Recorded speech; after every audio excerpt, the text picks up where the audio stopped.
네, 안녕하세요. 10x AI 클럽입니다. 이번 영상에서는 저번 영상처럼 이 AI 에이전트에 이어서 이 딥시크 R1 모델이 어떤 식으로 만들어졌는지 그리고 어떤 기능, 성능들을 갖고 있는지 소개하는 영상을 만들고자 합니다.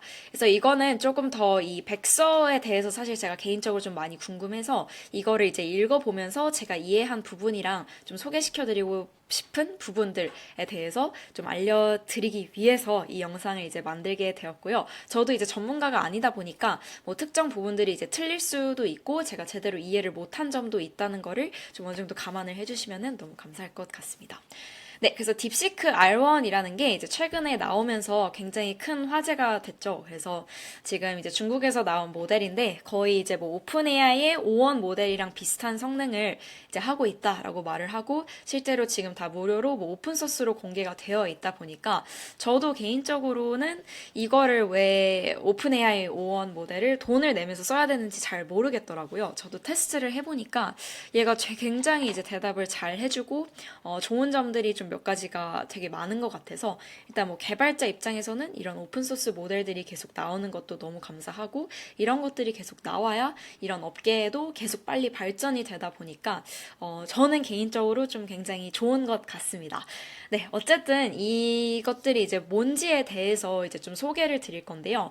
이 딥시크가 지금 딥시크 R1이라는 거를 출시를 하면서 총 이제 세 가지 정도의 결과들을 발표를 했다라고 생각을 하시면 돼요. 그래서 얘가 지금 이제 어떤 것들을 발표를 했냐면 지금 이 PDF를 보시면은 이제 abstract에 거의 한 문단 내로 얘가 다 정리를 해줬는데 일단 첫 번째로 얘가 딥시크 R1 제로라는 거를 이제 출시를 했습니다. 그래서 딥시크 R1 제로라는 거는 원래 이제 기존에 뭐 오픈 AI라든지 클로드 소넷 같은 모델들을 만들 때에는 이게 뭐 지도 학습으로 이 파인 튜닝이라는 단계들을 거치면서 데이터를 주입을 시키고 걔를 점점 더 파인 튜닝 시키고 이제 대답을 하도록 한 방법들인데 이 딥시크 R1 제로라는 거는 그 단계들을 다 삭제를 하고 오로지 이제 강화학습이라는 것으로만 얘가 이제 모델이 만들어졌다고 합니다. 그래서 뭐 이런 트레이닝 시키는 파인 튜닝 데이터 없이 얘가 계속 이 생각들을 거치면서 그거를 다시 한번 반복하고 다시 반복하고 다시 반복을 하면서 이 모델의 성능을 높였다라고 이제 제가 이해를 했습니다. 그래서 그 외에도 이제 얘가 두 번째로 발표를 한 거는 이 딥시크 R1 제로라는 거를 이제 테스트를 해봤더니 얘가 사실은 이런 뭐 파인 튜닝된 이런 데이터들이 없다 보니까 얘가 두 가지 정도의 좀 큰 문제점이 있다고 하더라고요. 그래서 그게 첫 번째가 이제 poor readability라는 건데 그게 이제 가독성이 떨어지는 이런 답변들을 생성을 할 때도 있고 두 번째로는 language mixing이라는 게 발생을 하는데 얘가 뭐 중국어나 영어 이외에 이제 다른 나라 언어로 이제 뭐 질문을 물어보면은 얘가 생각하는 것들을 뭐 영어로 생각을 해서 영어로 답변을 한다거나 좀 다른 나라 언어들을 다 이렇게 믹싱을 해가지고 답변을 한다는 좀 그런 단점이 있다고 하더라고요. 그래서 이거를 해결을 하기 위해서 딥시크 팀이 이번에는 이 강화학습이라는 거를 하기 전에 어느 정도의 콜드 스타트 데이터를 좀 이렇게 주입을 시켜가지고 얘를 다시 파인 튜닝을 시키고 다시 강화학습을 시키고 뭐 다시 파인 튜닝을 시켜가지고 이거를 이제 만들어낸 게 이제 딥시크 R1입니다. 그래서 얘의 성능을 테스트를 해봤더니 얘가 이제 오픈 AI의 O1 모델이랑 좀 어느 정도 비슷한 성능을 보여주다 보니까 이게 좀 큰 화제가 된 것 같고요. 마지막으로 얘네가 이 딥시크 R1이라는 모델을 증류를 시켜서 조금 더 소형 언어 모델들인 뭐 라마라든지 코엔이라는 모델들에다가 그 딥시크 R1의 논리 능력들을 이렇게 주입을 시켰더니 얘네가 실제로 굉장히 높은 성능을 보여준다라는 거를 이번에 발표를 했습니다. 그래서 지금 오픈 소스로 이제 공개가 되어 있는 게 딥시크 R1 제로랑 딥시크 R1 그리고 이제 증류시킨 6가지 정도의 모델들이 이렇게 나온 상태입니다. 그래서 宽이랑 라마에 증류시킨 이 여러 가지 사이즈의 모델들이 지금 나와 있는 상태입니다.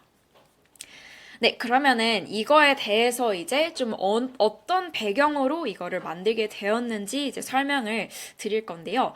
이거를 일단 이해를 하기 위해서는 기존의 지금 LLM 모델들이 어떻게 만들어졌는지 지금 이제 먼저 설명을 하고 있어요.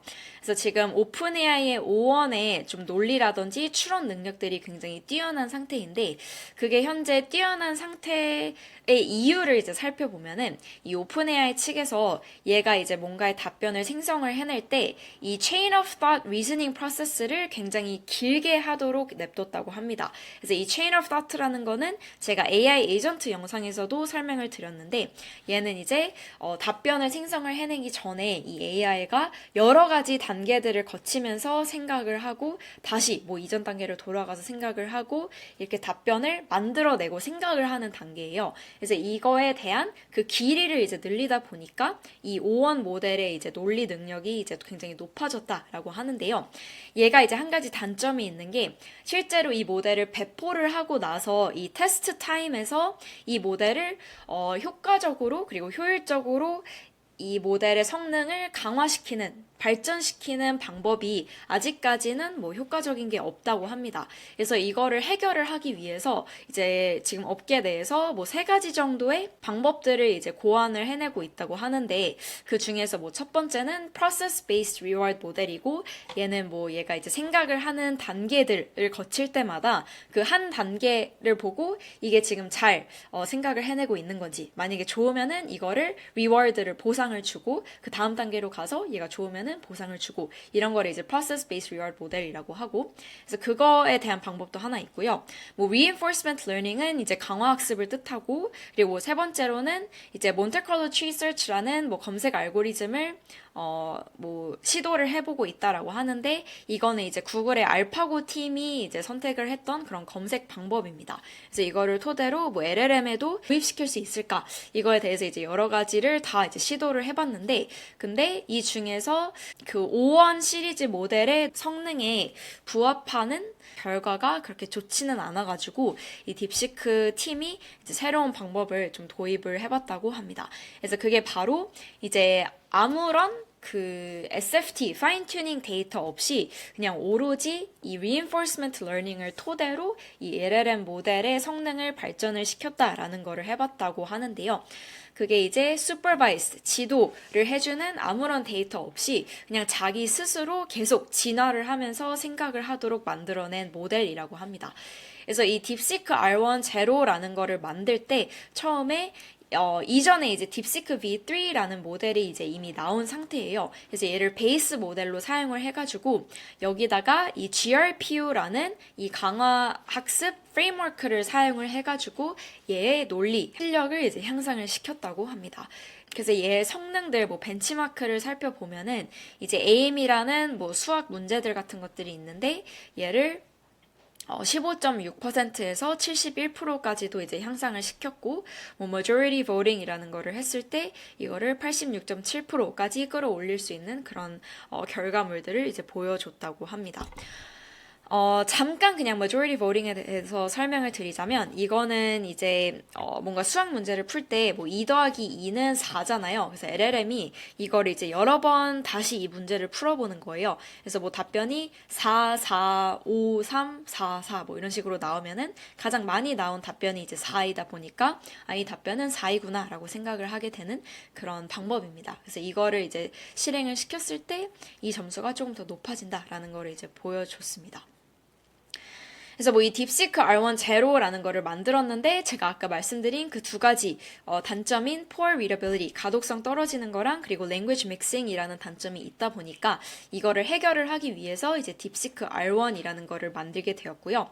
그래서 얘의 이제 만들게 된 방법은, 일단 첫 번째로 얘가 딥시크 제로를 만들 때는 콜드 스타트 데이터, 아무런 뭐 이런 데이터 없이 이제 그냥 강화학습만으로 만들어졌다라고 하면은, 얘는 이런 좀 어느 정도의 작은 양의 콜드 스타트 데이터를 넣어주고 얘를 이제 학습을 시킨 다음에, 그리고 나서 얘를 이제 파인 튜닝을 시켰다고 합니다.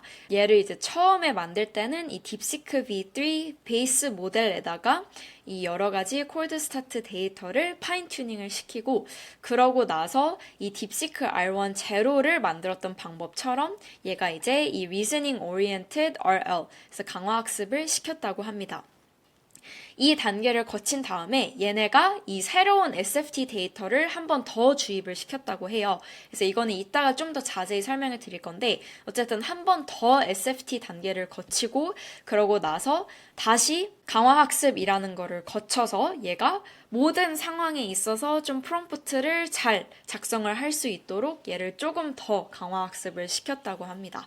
그래서 이거를 이제 했더니 오픈AI의 O1 모델이랑 이제 성능이 굉장히 비슷하게 나와가지고 이게 좀 큰 화제가 됐던 것 같고요. 뭐 마지막으로는 얘가 이제 딥시크 R1의 논리 능력을 이제 다른 소형 언어 모델들한테 주입을 시켰을 때 얼마나 그 모델의 능력이 이제 높아질 수 있는지 테스트를 하기 위해서 지금 오픈소스로 공개되어 있는 코엔이랑 라마에다가 이 딥시크 R1을 증류를 시켰다고 합니다. 그래서 이것도 지금 다 오픈소스가 되어 있는 상태이고요.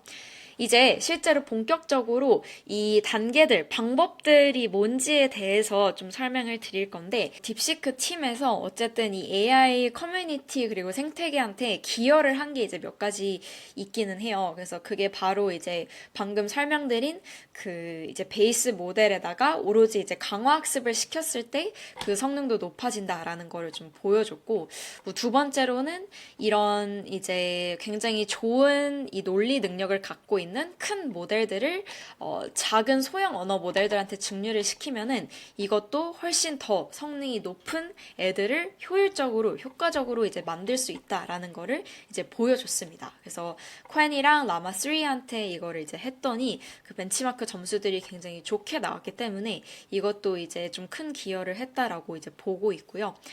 뭐 Summary of Evaluation Task는 이거는 사실 좀 더 깊게 들어가지는 않을 거예요. 그래서 이거는 그냥 직접 개인적으로 확인을 해보시면 좋을 것 같고 그냥 몇 가지 이제 벤치마크 점수에서 얘가 이제 특정 부분들에서 굉장히 뛰어난 성능을 보여주고 있다로 정도로 좀 이해를 해주시면 될 것 같습니다.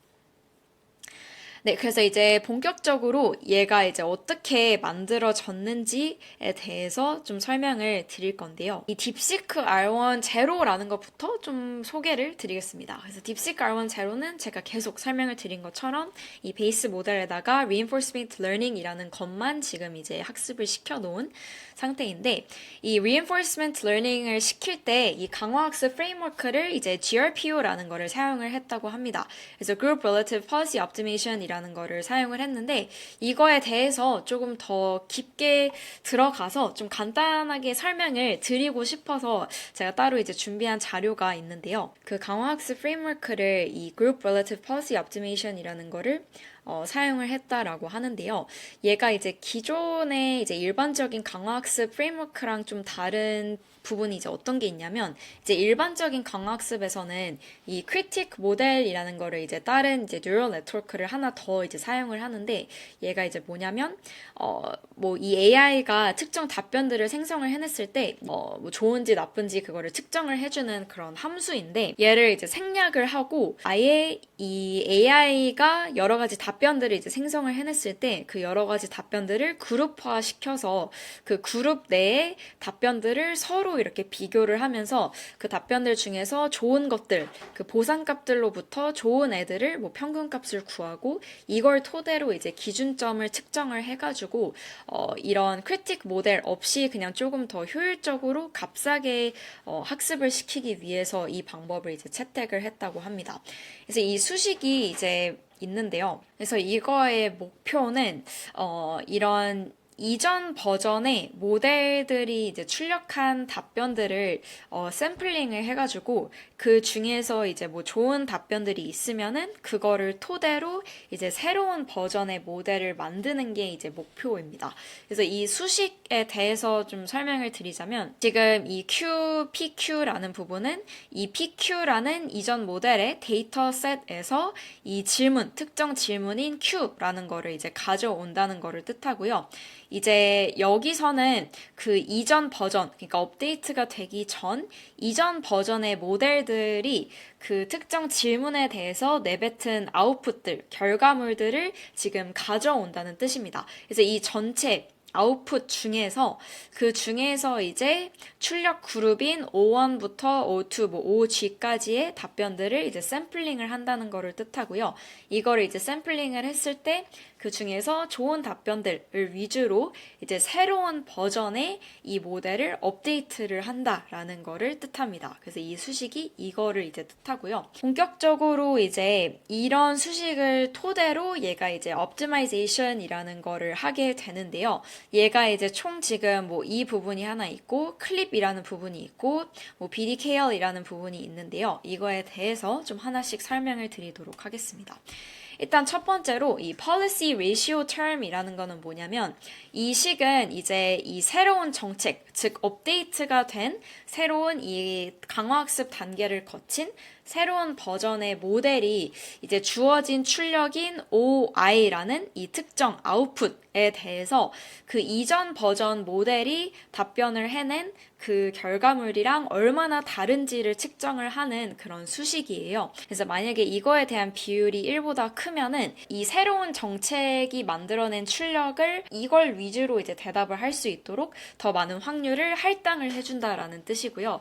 만약에 1보다 작으면은 이 새로운 정책 대신 그 이전 정책에 대한 답변이 조금 더 대답이 되도록 그 확률을 조금 더 할당을 해준다라는 뜻입니다. 두 번째로 이제 clipping term이라는 게 있는데 이거는 이제 업데이트를 할 때 한 번에 너무 크게 이제 변경이 되지 않도록 방지를 하는 역할을 합니다. 그래서 이 비율을 1-epsilon 그리고 1+epsilon 범위 내에서 이제 제한을 해가지고 이 모델이 뭐 특정 보상에 대해서 너무 과도화되게 최적화되지 않도록 이제 방지를 하고자 얘를 이제 하게 되는 거고요. 마지막으로 이제 KL Divergence Regularization이라는 게 있는데 얘는 이제 현재 정책이랑 그러니까 현재 이제 업데이트된 모델이랑 이 기준의 정책이랑 이 차이를 측정을 하는 함수입니다. 그래서 만약에 이 현재 업데이트된 모델에 대한 정책이 기준 정책이랑 너무 다르면은 이 값이 이제 커지게 되면서 이 함수에서 페널티를 주게 되는 겁니다. 그래서 이거의 어쨌든 objective는 이 학습이 너무 이제 급격하게 변하지 않도록 계속 좀 조정을 해주고 안정화되도록 좀 조정을 해주는 거고요. 여기서 이제 DKL이라는 거는 두 확률 분포가 얼마나 다른지 측정을 하는 지표이고 이 베타라는 거는 하이퍼 파라미터로 이 모델이 기준 정책이랑 얼마나 가까이 유지되어야 되는지 조절을 해주는 그런 파라미터 숫자 값이라고 생각을 하시면 됩니다. 마지막으로 이제 advantage function이라는 게 있는데요. 이 계산이 어쨌든 이런 각 출력을 했을 때 이 각 출력된 답변들이 이 같은 그룹 내에서 다른 출력들이랑 비교를 했을 때 얼마나 좋은지 평가를 하는 방식이에요. 그래서 일단 R1, 이 수식에서 R1이라는 거는 이 출력된 답변 OI에 대한 보상값을 뜻하고요. 이 mean에서 R1, R2, RG라는 거는 이 그룹 내의 보상의 평균값을 뜻하고 STD, R1, R2, RG 이거는 그룹 내의 보상의 표준 편차를 뜻합니다. 그래서 이 advantage AI라는 거를 다시 이렇게 보면은 만약에 이 결과값이 양수면은 이 해당 출력인 OI에 대한 이 아웃풋이 그룹 평균보다 더 좋은 결과임을 의미를 하고 만약에 음수이면은 해당 출력 이 OI가 그룹 평균보다 더 나쁜 결과임을 결과임을 의미를 해요. 그래서 이 GRPO라는 건 어쨌든 이거를 항상 계산을 해가지고 이 해당 출력값이 좋으면은 이제 얘를 위주로 조금 더 높은 확률을 할당을 해가지고 다음 업데이트된 모델에서 이거와 비슷한 답변들을 좀 더 할 수 있도록 점점 더 업데이트를 해주는 거고 그래서 얘가 외부 이런 크리틱 모델 없이 그냥 같은 그룹 내에서 보상을 비교를 해가지고 좋은 애들 위주로만 다음 버전의 모델에서도 답변을 할 수 있도록 이렇게 해내는 방법이어서 이런 외부 다른 이제 크리틱 모델을 사용을 안 하다 보니까 훈련 비용을 좀 많이 절감을 했다라고 이해를 하시면 됩니다.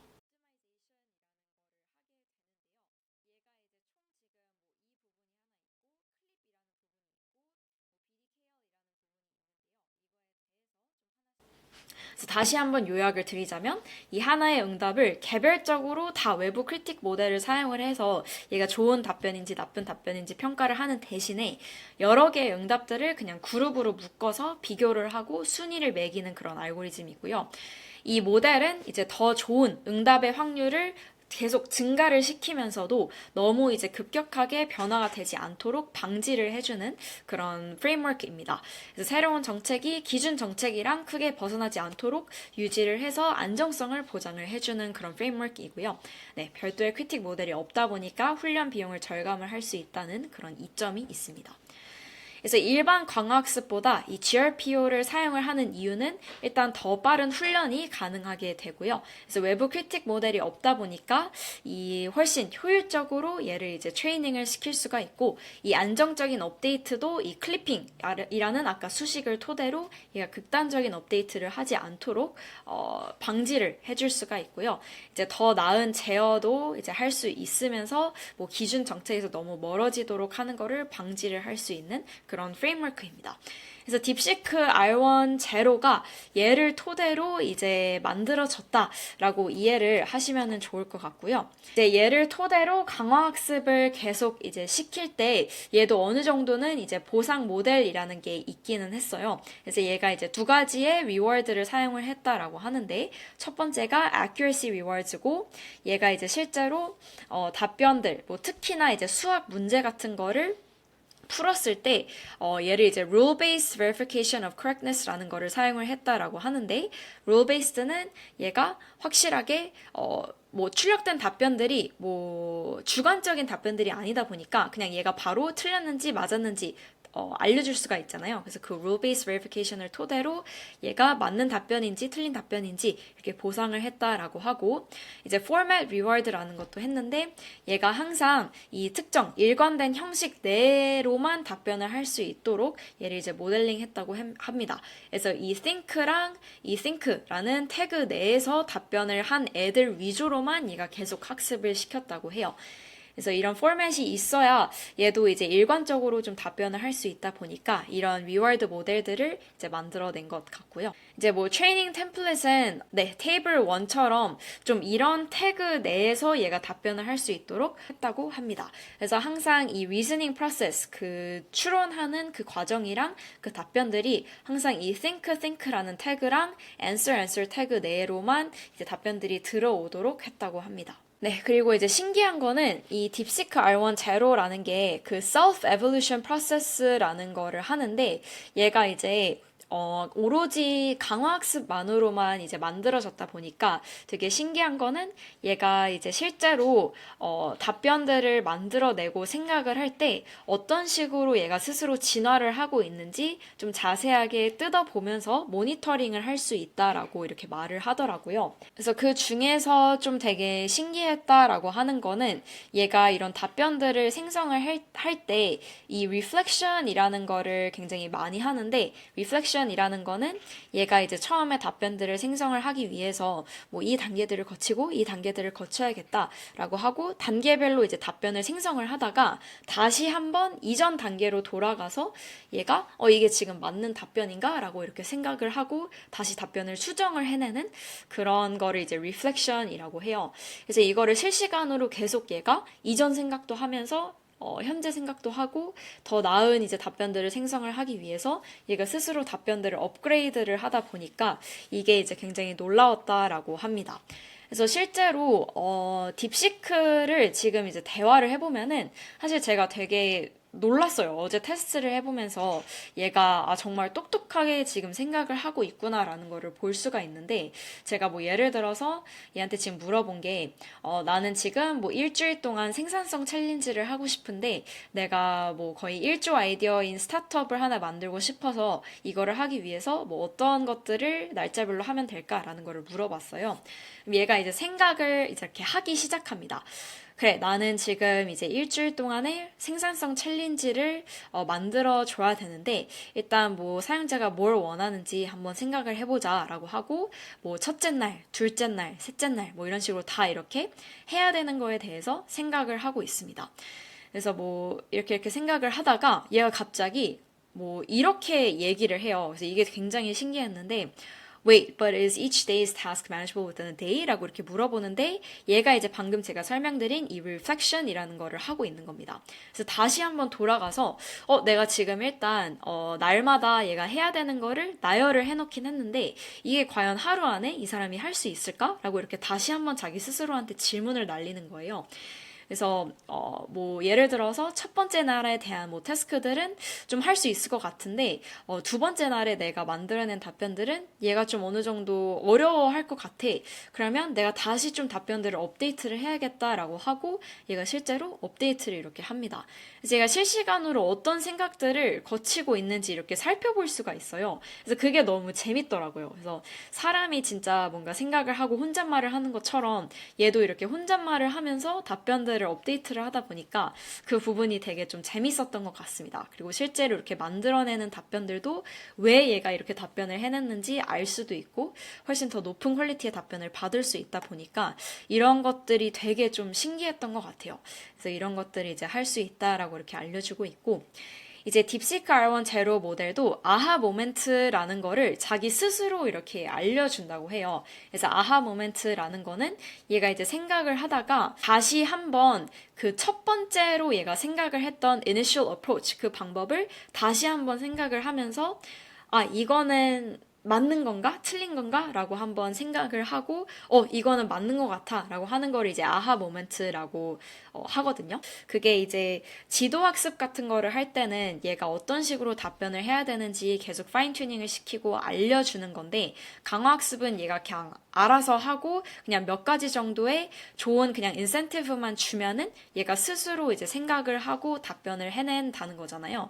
그래서 이거를 했을 때 딥시크 R1 제로가 그거를 되게 잘 하다 보니까 강화학습만으로만 좀 굉장히 여러 가지의 좀 좋은 모델들을 만들 수 있지 않을까라고 딥시크 팀이 계속 이렇게 말을 하고 있습니다. 그래서 예시를 지금 보면은 뭐 이런 수학 문제를 하나 풀으라고 하면은 얘가 처음에 이렇게 생각을 하다가 얘가 실제로 사람이 말하는 것처럼 잠시만 여기는 지금 좀 아하 모멘트인 것 같아. 내가 좀 되게 중요한 부분을 좀 발견을 한 것 같아 라고 하고 그 부분을 더 자세히 뜯어보면서 여기서 조금 더 빠른 답변을 얻어낼 수 있겠구나 라고 이렇게 생각을 하고 있는 뭐 그런 부분도 있고 아니면 뭐 중간에 자기가 실수를 냈으면은 이거 아하 모멘트야. 나 좀 다시 이거 살펴봐야겠다 라고 하고 다시 이제 살펴보는 그런 것들을 자기 스스로 해낼 수 있다라는 게 좀 굉장히 좋다라고 딥시크 팀에서 말을 하고 있습니다. 다만 이제 얘가 좀 몇 가지 이제 단점이 있는데 그게 바로 좋지 않은 가독성에 대한 뭐 답변들을 생성을 해내거나 뭐 랭귀지 믹싱이 안 된다라고 이렇게 말을 하고 있는데 그래서 그거를 해결을 하기 위해서 이제 딥시크 R1이라는 거를 만들어냈다라고 합니다. 그래서 딥시크 R1이라는 거를 이제 만들게 된 이유는 일단 이제 딥시크 R1 제로를 만들었을 때 성능이 되게 좋다 보니까 팀에서 이제 두 가지 질문을 했다고 해요. 그래서 첫 번째 질문은 만약에 우리가 이제 처음에 조금의 좀 소량의 콜드 스타트 데이터를 이제 주입을 시켜주면은 얘가 좀 더 퀄리티 높은 답변을 받을 수 있을까? 이걸 이제 생각을 해봤고 두 번째로는 우리가 좀 더 이제 뭐 오픈 AI 챗GPT처럼 굉장히 방대한 되게 다양한 질문들에 대한 답변을 할 수 있는 좋은 성능의 체인 오브 thought를 만들어내는 그런 모델을 좀 만들 수 있을까? 그러니까 일반 대중들이 더 많이 좀 잘 사용할 수 있는 모델을 어떻게 만들까? 이거를 이제 생각을 하면서 이제 딥시크 R1을 만들어냈다라고 합니다. 그래서 이 파이프라인에 대해서 이제 좀 살펴보면은 얘가 처음에는 이제 콜드 스타트 데이터를 좀 어느 정도 넣어주고 얘를 이제 파인 튜닝 시켰다고 합니다. 이거를 이제 하기 위해서 이제 몇천 개 정도를 다 이렇게 수집을 한 다음에 그거를 이제 딥시크 V3 베이스를 파인 튜닝을 시켰다고 합니다. 그래서 이 파인 튜닝 시킨 모델을 이제 강화학습 제로를 만든 것처럼 이걸 이제 강화학습을 시키기 위해서 처음에 이렇게 파인 튜닝을 시킨 거고요.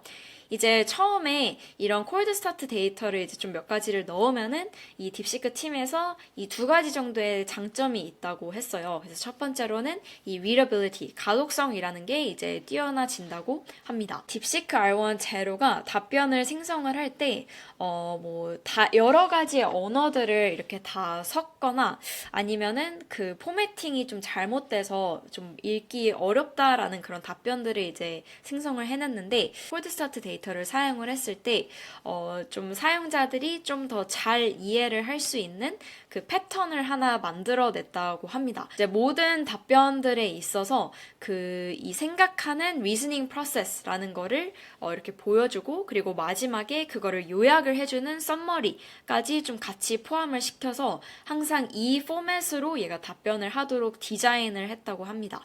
그래서 이렇게 했을 때 얘가 이제 딥시크 R1 제로에 비해서는 조금 더 형식이 좋은, 읽기 쉬운 그런 답변들을 생성을 해냈다라고 하고요. 그래서 이거는 좀 어느 정도 이제 사람이 개입을 하고 이 답변들에 대한 형태, 형식을 이제 좀 디자인을 했다 보니까 얘가 이제 조금 더 가독성 좋은 답변들을 만들어내고 있다라고 그렇게 말을 하고 있습니다. 처음에 이렇게 콜드 스타트 데이터로 파인 튜닝을 시킨 다음에 저희가 이제 봤었던 딥시크 R1 제로처럼 이제 reinforcement learning, 강화학습을 다시 시켰다고 합니다. 그래서 이 단계에서는 조금 더 구체적으로 그 논리 문제들과 관련된 태스크들을 이제 강화학습을 시켰다고 해요. 그래서 뭐 코딩이라든지 수학, 뭐 사이언스, 로직, 리즈닝 뭐 이런 것들을 이제 강화학습을 시켰다고 하고, 다만 이제 이거를 할 때 그러니까 이제 여러 나라 언어들을 다 섞는 거를 이제 볼 수 있다고 했습니다. 그래서 이 문제를 해결을 하기 위해서 하나의 언어로만 일관적으로 대답을 할 수 있도록 뭐 보상을 좀 어느 정도 줬다고 합니다. 그래서 이거를 하면은 이제 그 다른 나라 언어들이 여러 개 섞이는 거를 좀 방지를 시켰다고 하고요. 그래서 이 두 가지, 그래서 이 reasoning intensive task, 그래서 논리 관련된 이 태스크들에 대한 강화학습이랑 그리고 그 언어들이 섞이지 않는 거를 방지해주는 보상, 이거를 이제 두 가지를 섞었을 때 조금 더 좋은 강화학습 단계를 거쳤다고 합니다. 얘를 이제 강화학습을 시킨 다음에 이제 supervised fine tuning을 한 번 더 거쳐요. 그래서 이거를 할 때는 처음에 콜드 스타트 데이터는 조금 더 논리와 관련된 뭐 그런 데이터들을 주입을 시켰으면은 이제 조금 더 일반 대중들한테 풀기 위해서 뭐 예를 들어서 롤플레이라든지 뭐 뭔가를 쓰는 라이팅 태스크라든지 조금 더 일반적인 태스크 같은 것들을 얘한테 이제 좀 더 파인 튜닝을 시켰다고 합니다. 이렇게 이제 파인 튜닝을 이제 좀 더 일반 대중들이 사용을 할 수 있도록 그런 데이터를 구하고 나서 이제 다시 한번 강화학습을 시킨다고 합니다. 그래서 secondary reinforcement learning을 할 때에는 이제 조금 더 구체적으로 이 모델이 실제로 사람들한테 이제 도움이 되도록 하고 위험한 답변들은 하지 않도록 좀 방지를 하기 위해서 얘를 한 번 더 강화학습을 시켰다고 해요. 그래서 뭐 이런 reasoning 데이터, 수학 문제라든지 논리 문제 같은 것들을 학습을 시킬 때에는 그 딥시크 R1 제로를 만들 때 사용한 그 rule-based 보상, 이거를 이제 사용을 했다라고 하고, 이제 조금 더 대중적인 뭐 일반적인 데이터라는 거를 할 때에는 리워드 모델이라는 거를 사용을 해서 조금 더 사람들이 뭘 원하는지, 그리고 이제 뉘앙스가 담겨진 시나리오에서는 어떤 거를 원하는지 좀 더 잘 파악을 하기 위해서 rule based reward보다는 reward 모델이라는 거를 사용을 했다라고 합니다. 그리고 특히나 이제 AI가 답변들을 생성을 해낼 때 그냥 정말 일반적으로 뭐 기계처럼 뭐 예를 들어서 나 지금 뭐 우울한데 뭐 어떻게 해야 될까라고 했을 때 얘가 뭐 병원에 가보세요, 친구랑 얘기를 해보세요, 이런 거를 쫙 나열을 하잖아요. 근데 그게 사실은 그렇게 막 도움이 안 되는 답변일 수도 있어요. 뭐 특정 상황에서는 내가 뭐 공감을 원하고 그냥 좀 들어줬으면 좋겠는데 얘가 뭐 너무 기계처럼 얘기를 하다 보면은 사실은 그게 인간을 제대로 이해를 하는 게 아니거든요. 그래서 이런 것들을 좀 더 잘 이해를 시키기 위해서 이 딥시크 팀이 이런 답변들을 생성을 해냈을 때 그 파이널 서머리 부분을 중요시 여긴다고 했습니다. 그래서 이 파이널 서머리를 토대로 실제로 지금 이 답변이 사용자한테 제일 좀 필요한 답변인지 생각을 하도록 한 번 더 강화 학습을 시켰다고 하고요. 그리고 이제 뭐 위험한 답변들을 방지를 하기 위해서는 그 전체 모델에 대한 답변을 한번 살펴보고 서머리 부분이랑 얘가 생각하는 단계들을 다 이렇게 살펴보고 살펴본 다음에 만약에 뭐 harmful content라든지 bias라는 게 있으면은 그거를 생성을 해내지 않도록 좀 방지를 해주고 있다고 합니다. 그래서 이렇게 이제 딥시크 R1에 대한 설명이 끝나게 되었고요. 마지막으로 뭐 distillation라는 거는 이제 소형 언어 모델들도 좀 어떻게 하면은 좀 효과적으로, 효율적으로 얘네 성능들을 높일 수 있을까라는 이제 질문에서 시작을 해가지고 이 딥시크 R1을 이제 코엔이랑 라마에다가 증류를 시켰다고 합니다. 그래서 이거를 뭐 실제로 해봤을 때 굉장히 뭐 좋은 이런 답변들을 내뱉었다라는 거 정도로 좀 이해를 해주시면 좋을 것 같습니다. 그 중에서 좀 신기한 거는 이거를 이제 증류를 시켰을 때 얘가 프롬프팅을 할 때 퓨샷 프롬프팅보다는 제로샷 프롬프팅을 할 때 그 답변의 퀄리티가 더 높아진다라고 하더라고요. 그 이유는 뭐냐면 사실 딥시크 R1이 이제 만들어진 게 딥시크 R1 제로를 토대로 강화학습을 시키는 단계가 이제 포함이 되어 있는데 얘가 어느 정도 자기 스스로 그 강화학습 단계들을 토대로 다 체인 오브 thought를 길게 내뽑고 자기가 이미 좀 생각해내는 방식이 정해져 있다 보니까 퓨샷 프롬프트가 오히려 껴져 있으면은 그게 좀 방해가 된다고 하는 것 같아요.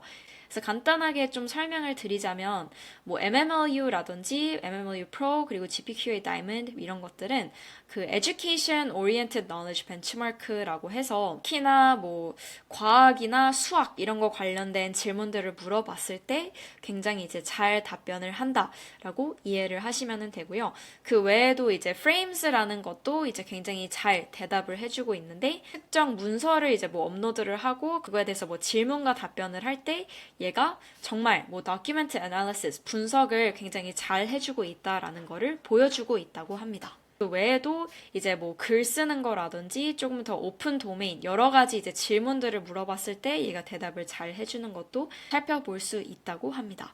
특히나 뭐 수학 관련 문제들은 지금 딥시크 R1이 오픈AI O1 117 모델이랑은 되게 비슷하게 성능을 보여주고 있다라고 하고요. 다만 이제 엔지니어링 관련된 이제 코딩 태스크를 물어보면은 오픈AI O1이 지금 딥시크 R1보다는 좀 더 잘 해주고 있다라고 말을 해주고 있습니다.